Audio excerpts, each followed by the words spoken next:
بسم الله الرحمن الرحيم لم يكن الذين كفروا من أهل الكتاب والمشركين منفكين حتى تأتيهم البينة رسول من الله يتلو صحفا مطهرة فيها كتب قيمة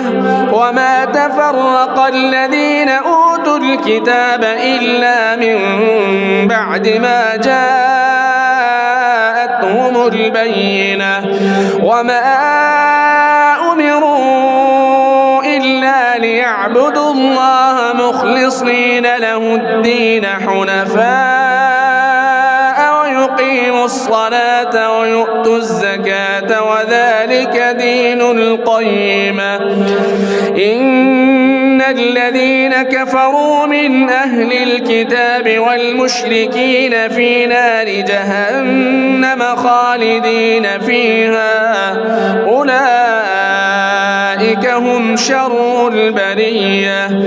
إن الذين آمنوا وعملوا الصالحات أولئك هم خير البرية جزاؤهم